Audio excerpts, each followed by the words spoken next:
Hey, Damar, first, congrats on just a season and everything you guys have overcome together.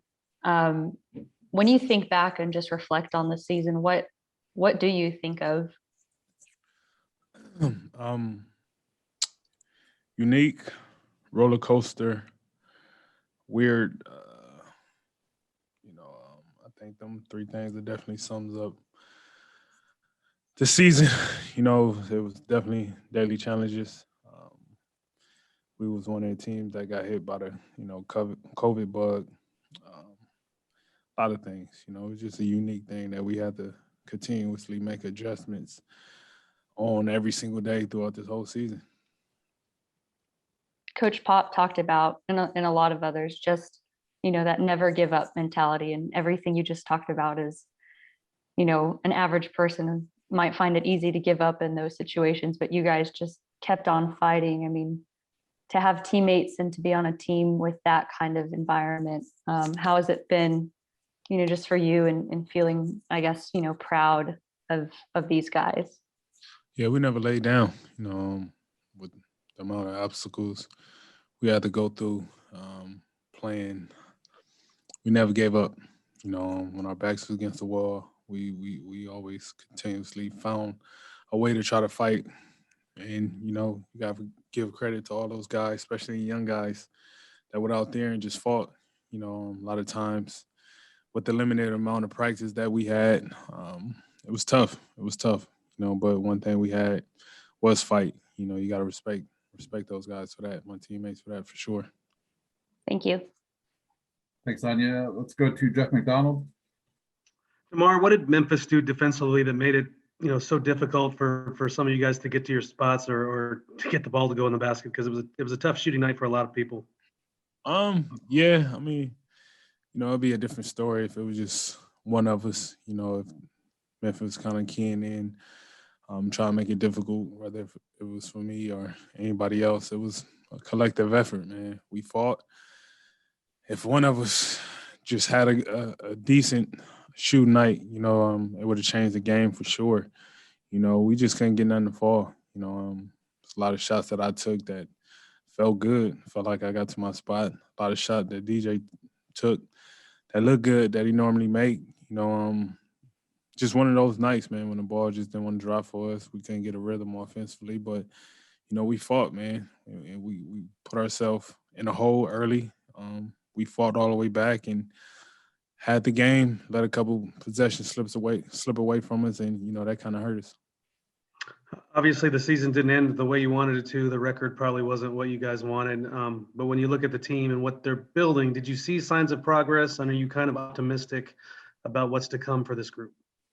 For sure. Like I said, we had limited amount of time to practice with how crazy this season has been, and give us practice time, the opportunity to show young guys on a consistent basis, not just in game, but on a practice floor, to be able to physically see and understand mistakes, how to clear them up.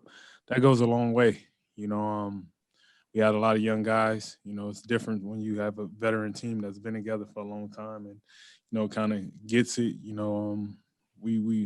We had a lot of young guys, and not having that practice time, having guys hurt. The coaster season that we just had, it was hard for us to really catch a rhythm. So definitely optimistic about this group of guys that, one thing you could count on was us fighting.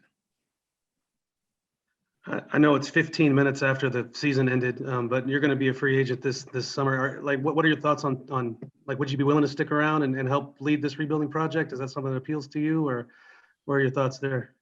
I've never been in this situation before in my career to be going, completely in as a free agent. I have no clue.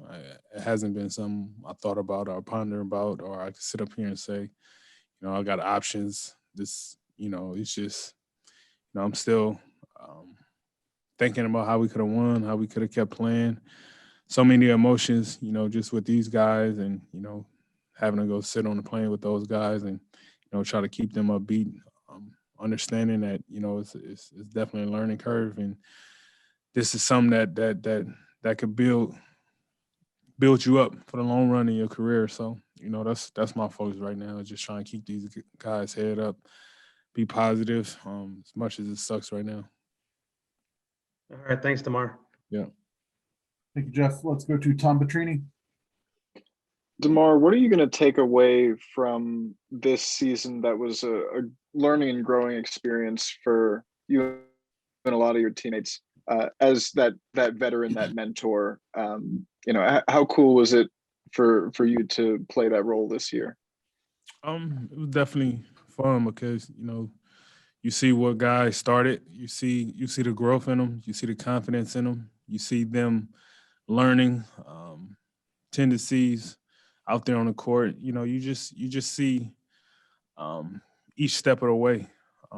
Whenever I could lend a helping hand and those guys be receptive, and you know, whatever I tell them works. It feels good to go out there and see it. You know, not just a teammate of these guys. I'm a fan of them. I love to see them growth, and I want the best from them. You know, for sure. Mike Finger, we got time for one more. Make it quick. DeMar, did the Spurs grow on you more over the past 3 years than you thought they would? Yeah. I mean, my first year here was embracing on and off the court. You know, never had one complaint. Never, you know, it was an easy transition for me, honestly. Yeah. Since the first day I got here, from the coaching staff, front office, to players, every single player I played with since I've been here has been great on and off the court. And you're not lucky to be able to be in that type of position in this league, you know, from the experience of guys that I just know that have been, you know, few places over the league. So it's definitely an honor to be a part of this organization. Everything they did for me, how they treated me, my family, things that they did, you know, it's definitely A1. DeMar, Thank thank you you. very much. Appreciate it.